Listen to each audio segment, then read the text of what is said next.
경기 침체와 고금리에도 지난해부터 우리 조선업계 수주가 이어지면서 수주 물량이 폭발적으로 늘고 있습니다. 그런데 현장에선 정작 일할 사람이 없어서 수주 물량을 제때 처리하지 못할 지경이라는데요. 현장의 목소리를 부정석 기자가 들어봤습니다. 어둠이 짙게 깔린 대우조선해양. 조선소의 모든 작업장이 불을 밝힌 채 야간 작업이 한창입니다. 선박의 큰 틀을 잡기 위해 강철과 강철을 잇는 용접 작업이 쉴 새 없이 이어집니다. 이 교대로 하루 18시간 작업장을 돌리지만 작업 물량을 쳐내기 급급합니다. 지금 현재 일감이 너무 많이 늘어나서 주간 근무만으로 부하를 해소할 수가 없어 야간 근무까지 해가면서 일을 진행하고 있습니다. 올해 진수해야 할 선박만 30여 척, 지난해보다 10여 척이 늘었습니다. 조선소 현장의 일감 기준으로는 지난해보다 67%가 늘었지만 현장 인력은 지난해 수준인 2만여 명, 4천여 명이 부족한데 대부분 용접사들입니다. 또 현재 일하고 있는 용접사 대부분이 50대로 20, 30대는 물론이고 40대도 찾아보기 힘듭니다. 경남권에 있는 용접기술학교, 그다음에 직업훈련원, 그다음에 공고 이런 데 저희들이 계속 수배를 하고. 나머지 조선 빅3인 한국조선해양과 삼성중공업도 사정은 크게 다르지 않습니다. 부족한 인력을 해결하겠다며 AI를 이용한 스마트 조선소를 구축하겠다는 계획이지만 그마저도 설계 등 일부 분야이고 적용까지도 6, 7년의 시간이 필요합니다. 조선업 인력 부족의 가장 큰 원인은 임금 격차 때문입니다. 반도체 공장을 짓고 있는 경기도 평택에서 용접사가 받는 임금이 사주 기준 500여만 원, 조선소는 300여만 원으로 차이가 큽니다. 2015년부터 이어진 조선 경기 불황으로 조선소 임금은 7년째 제자리 걸음입니다.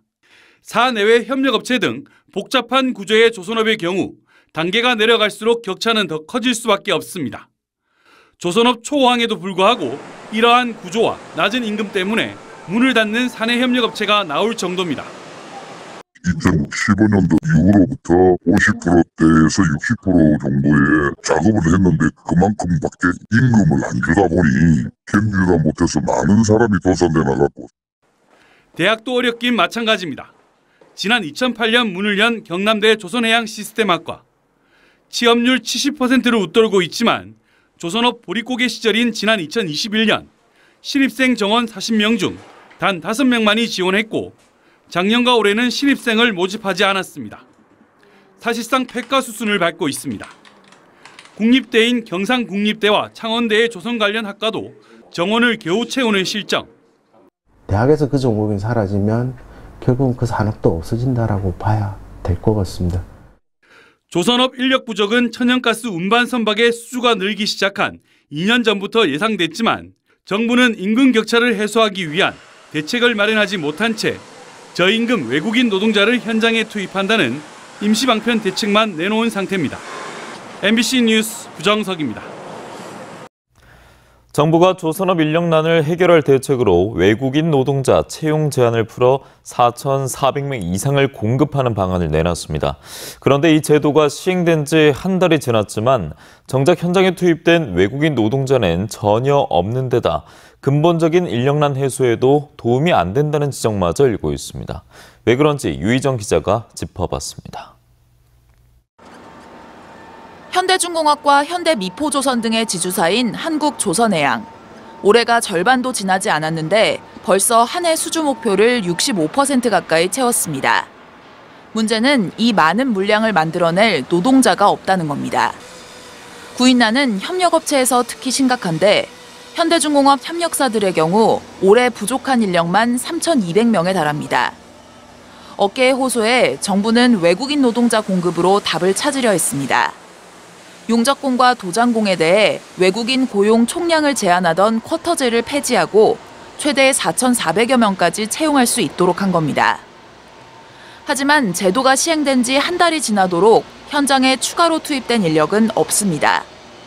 외국인 노동자 500여 명이 입국을 희망하고 있지만 입국 심사와 비자 발급 등에 석 달 이상이 걸려 아직도 발이 묶여 있는 겁니다.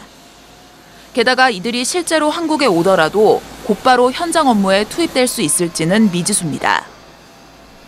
여건을 만들기 위해서 교육을 받지 현장에 일하자고 교육을 받는 게 아닙니다.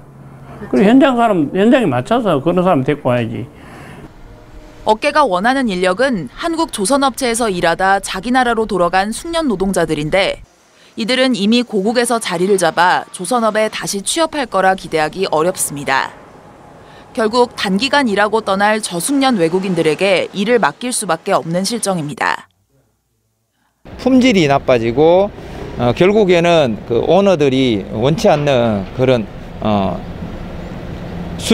수주량 감소, 단기에 우리의 기술들을 가지고 다시 떠나기 때문에 장기적으로는 조선업 노동자의 처우를 개선하고 오랜 기간 종사할 수 있는 일자리를 늘려 숙련된 기술자를 양성하고 유지해야 한다는 지적입니다.